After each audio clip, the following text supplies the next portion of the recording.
Okay, so somehow I don't know what happened. I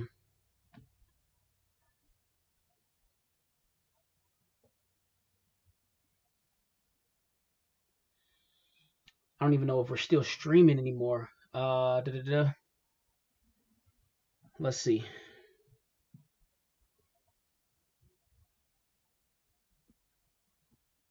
Jeez.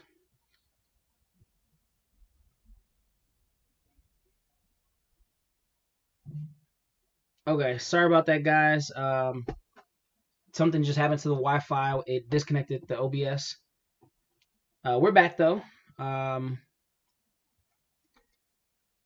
20 minutes left. Sorry about the technical difficulties. We're back in action though. Let's check out my boy Mayproof. He must be moving up the ranks. I see him on the first page finally. Playing against Michael Odger. He's way up on time, so either a berserk took place, which more than likely it did.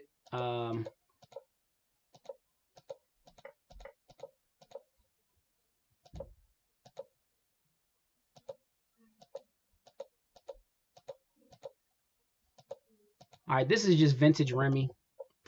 To be honest with you, he's been playing this for years. He's won major tournaments with this opening. I've seen it with my own two eyes. We've went over games, did some analysis before, played in the same tournaments before, and this dude is just a solid player when it comes to his area. If you could take him out of his book, you know it's a totally different ball game. But when you allow him to get into that in these type of positions, just let's just watch. I don't know if Michael Odger should have berserked, but of course he's going for the points for his team. You gotta go for the victory. It's more important to worry about the team than to worry about your own individual standings. Okay, so I see a knight reroute. Oh, he didn't. Nope, he would, and then lose a pawn, so he can't do that quite yet. Black looks pretty solid here, I must admit.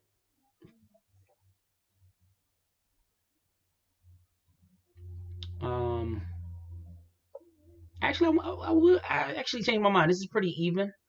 He's going for the little trick tactics, but nothing major.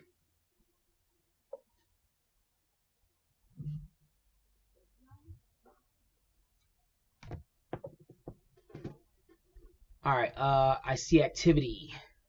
Dwayne, thanks, man. I don't know what happened to the connection we just had. Something happened and it just disconnected my OBS and everything. But we back.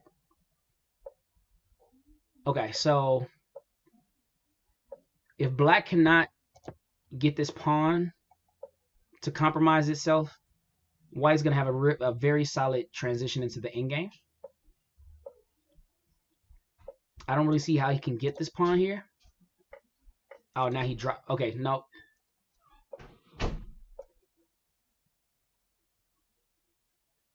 Okay, so I'm actually willing to say that Remy's gonna pull us out if he can connect everything. He has to get this knight, or you know what? He's a little tied down. I'm willing to say draw because he can't free this knight up because the pawn on d4 falls. But he did berserk, so he only has 24 seconds left, which does make a huge difference.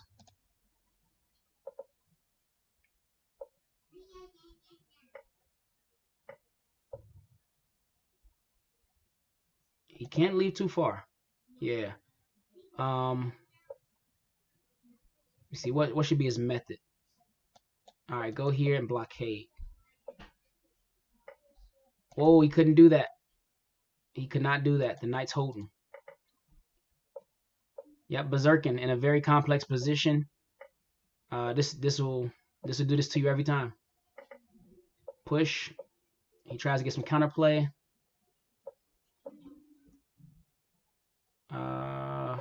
This rook has to get active. Oh, ouch. Mate. Wow. He played that ending horribly. What will hold that position? Maybe instead of being so anxious for the pawn, you are up a piece. So maybe holding off on this and just getting this rook back active into the game would have been the best bet. Let's go back a few more moves though. So in this position here, I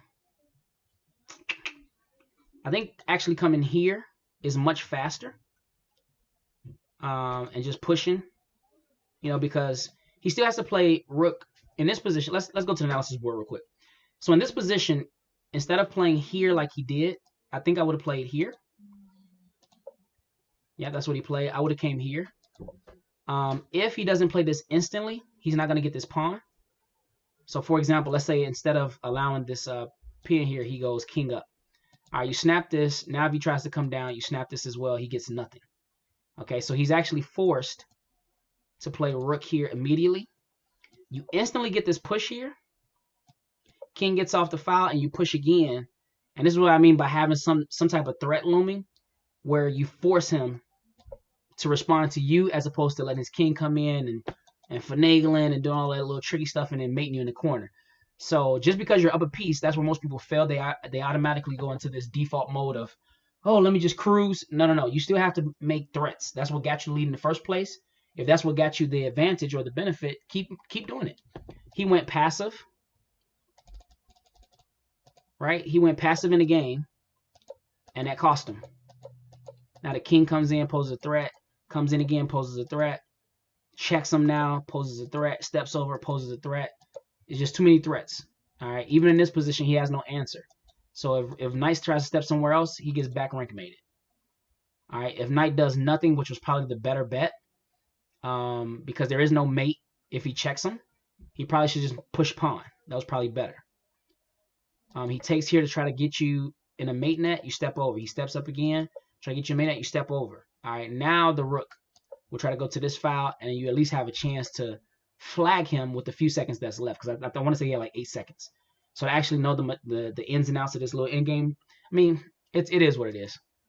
Let's move on. Atlanta Gorillas still are holding on to that top spot. Dallas is now tied, so they have officially caught up with 15 minutes left. These are the two teams that are in the uppermost. They are 11 points ahead of everybody else. Let's take a look at the Grandmaster versus Atuya Shetty. This is their second rendezvous. Grandmaster Ankit Rajpara pulled out the first game. Shetty loves the English. All right, he did to Ankit what Ankit did to him. Remember in the beginning of the day we talked about how the Grandmaster enjoys the B2 G2 setup, both bishops fianchetto. Shetty ran it right back. He did the exact same thing.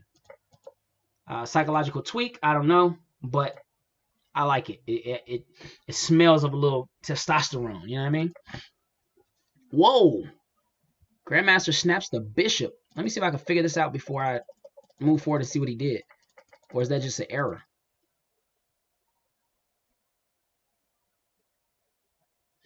Oh, so he snaps the knight with the bishop check. He then gets some other counterplay with the knight looming. Let's see. He blocks as expected. Posing a threat. Wait. No, this is garbage. This is trash. All right. Just hold the pawn. I don't get it. Let's see what happens though. Comes in to pose some more threats.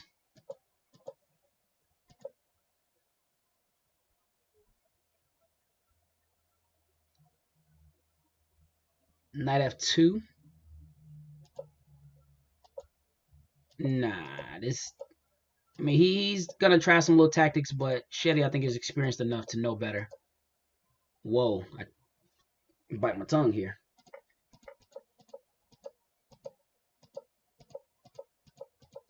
Okay. Bishop and rook is not an easy conversion. I mean, queen being up against a rook and a bishop is not an easy conversion. He has to play some chess.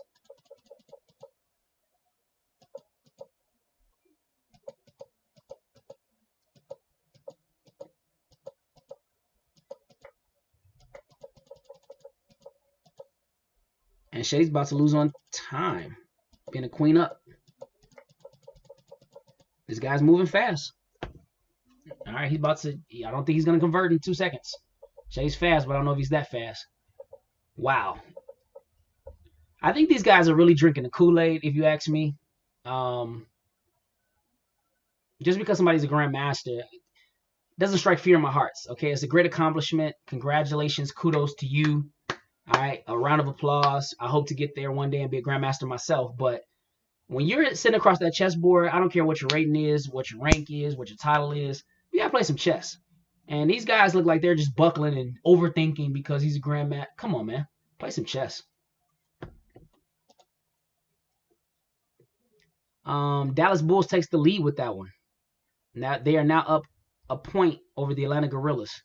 So it's coming down to the wire. We're about 11 minutes to the finish of the tournament. Let's check out James Kenny versus Andy Lynn. They played a Caricon earlier, and they were running it right back. Passive variation, like I always say. Nothing to worry about. All right, James really collapsed earlier again in this Caricon. Let's see if he can redeem himself. This is a fork now. So, wait, do we have some tactics here? Check. He steps out. Pawn push. Nope, because he would move the queen and could go back into the cubby hole. All right, so just take the rook, I would say. Okay. I don't see black surviving this. Let's see what happened.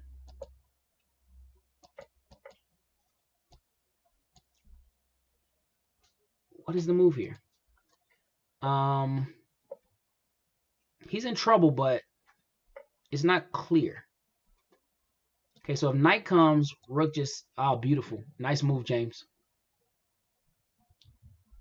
Yep. If he takes with king, though, nope.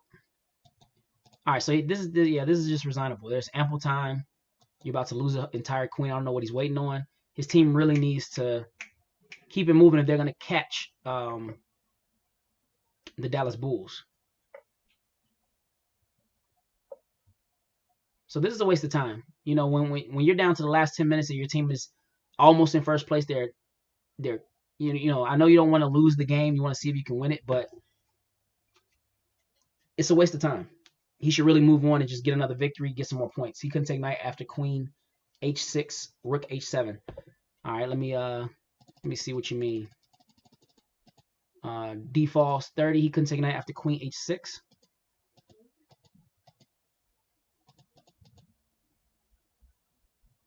He says he couldn't take knight after queen h6. So let's so he takes here. You saying? Oh, I'm sorry. It'd be white to move. You saying queen check? He can't take knight. Why not? What do you see? D falls 30. That you're. I don't see the follow up. What's the mate? What's the finish?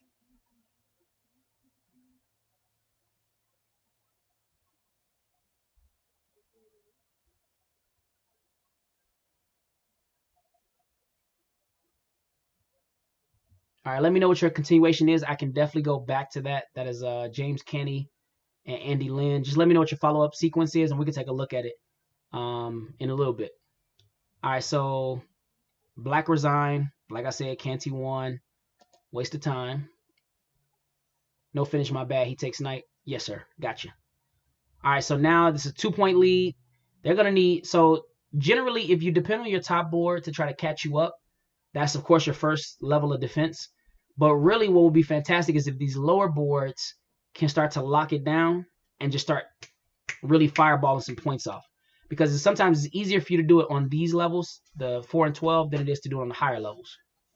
So we got 8 minutes left. They got to make their move now, or else the Dallas Bulls are going to take this from Atlanta Gorillas. And they actually outpositioned them by second place. They got second place on Monday, and Atlanta came out of third place.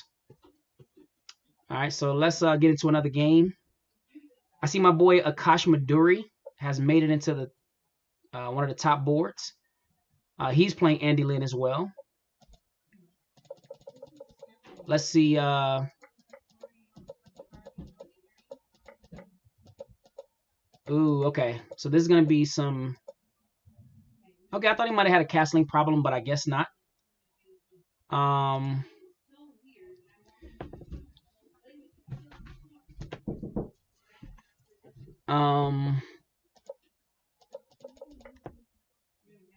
Let's see.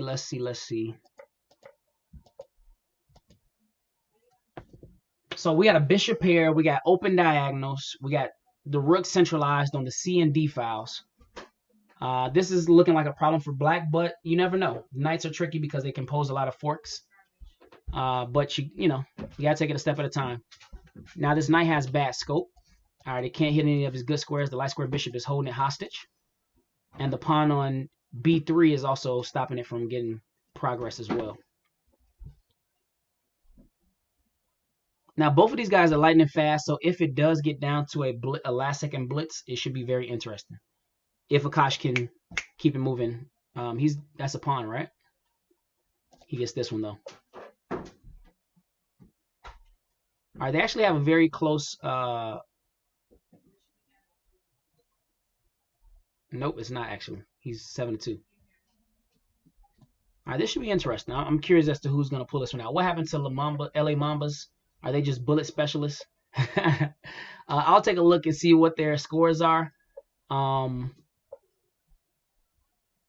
kind of had his run in with that GM a couple of times, so when you can't get those streaks, it's a completely different ball game.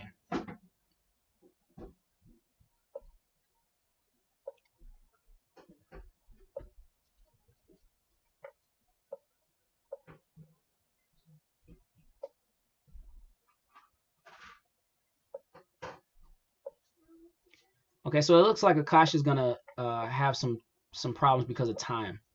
Like I said, they're both lightning fast, but to give a piece, nope, he loses the knight as well. Oh, he pre-moved. Okay, so this is what I was talking about. It's gonna come down to the wire. They gotta play a lightning game now. Snap, put the rook there, push. Drag those pawns.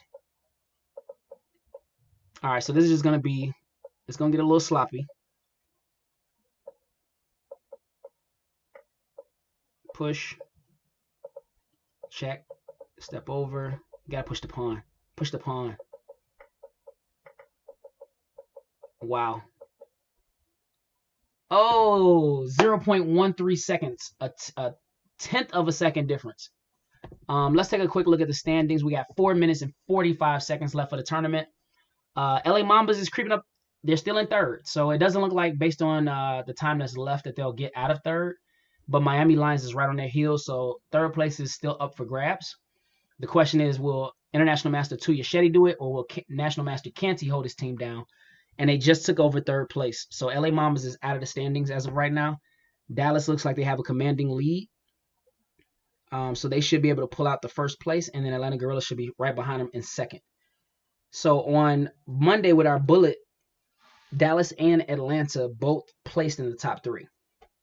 So they are back at it. Miami Lions was fluctuating for quite some time, but they actually fell out of the top 3 standings because of the LA Mambas. So I'm starting to see some consistency. We're still in the first week of season 3. But, they're coming out with a vengeance. So right now, Dallas is looking like the team to beat this season with Grandmaster Ankit Rajpara. But let's just see. We got a few more moments left, 3 minutes. Let's get into a couple more games. Oh, my boy Steven Jennings out of Chicago is playing the International Master Tuya Shetty. Let's take a look at his game. I'm willing to bet this was Scandi. Nope, he didn't allow him to play because he played the English. But let's just see what they did.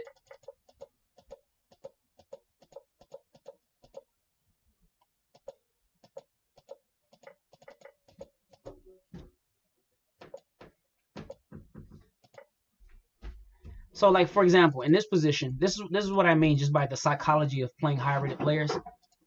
I could be wrong, but I don't think that a Tuya Shetty would have played G4 against the Grandmaster. But because it's Steven Jennings, 2165, he's now playing, that he's now flowing. He's letting that just come to him. He's going for the tactics. But if I feel like if he would play like this against the Grandmaster, he wouldn't have such a hard time with him.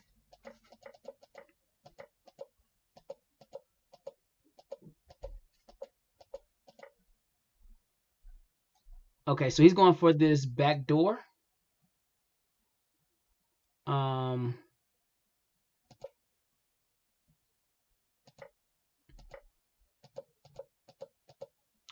I don't know if this was necessary, but this is checkmate. Oh wow. So Steve made it Shetty. Let's look at this tactic here. Okay, so he checks him, sacks the pawn. This is not mate, right? There's an intermezzo that's available.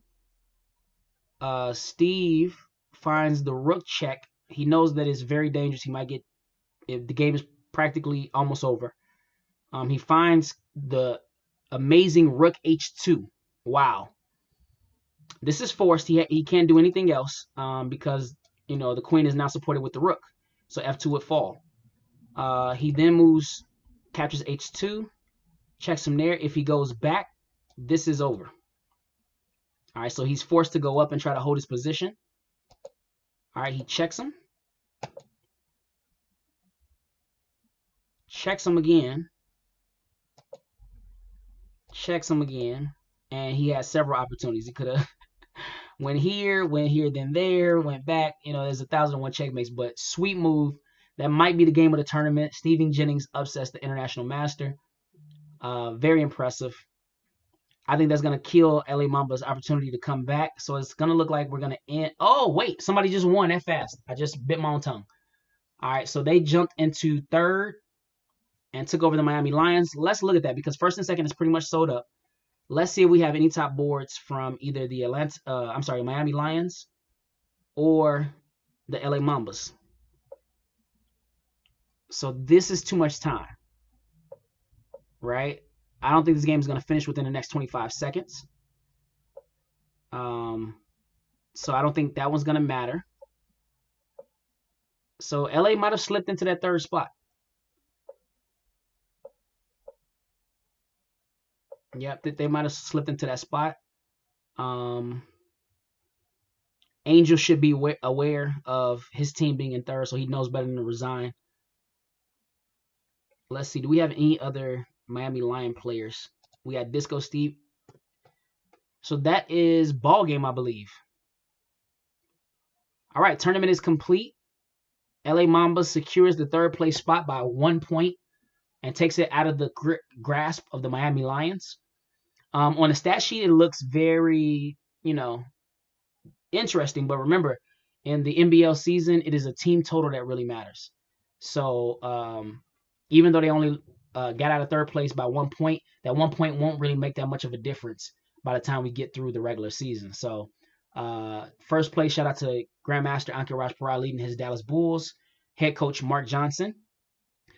They took first place with 111 points. Atlanta Gorillas comes in second place, placing for the second consecutive arena at 106 points. And then third place goes to LA Mambas, who also placed. So that is technically the same top three teams, just switching the order around. So Dallas, Atlanta, and LA are the teams to beat this season. Thanks for tuning in. If you have any other last questions in the stream chat, let me know now. But we'll be ending this broadcast. Another beautiful tournament in the books. Excellent chess.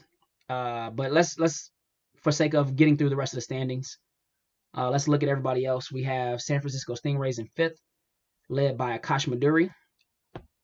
Philly Falcons comes in sixth. New York Wolves in seventh. That's actually surprising because I know that the New York Wolves has a decent squad. They have National Master Grafe.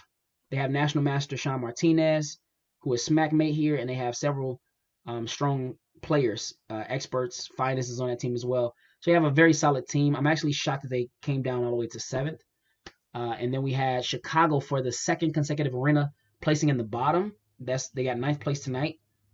So they got a lot of work to do before this season. Carolina Reapers kind of in that mid-grade of the pack, and Detroit Sharks all the way at 10th. But of course, their top board, Grandmaster Mark Paragua, was not able to play tonight. He was benched, so they had to go with the second string. So shout out to all of the teams. Great first week. We'll be back at it this Sunday at 8 p.m. Central Time for a Royal Rumble. All players can join. Just look out for the link. And if you are registered, go to nblchess.com to register. If you are registered and the coaches decide that they want to pick you up or like the style of play or how you performed, trades are always an option. but it's really up to the head coaches. There's a penalty point, but they are looking in the arenas every Sunday night to see if there are any potential superstars that can arise out of the league. So thanks, guys, for tuning in. Yeah, the closer. It happened, weak fish, fast swimmer. It definitely happened. We're going to have to maybe do a little commentary and publish that game. Beautiful tactic to balance the equation and come back. So, yeah, be in tune. But thanks for tuning in, and we're out.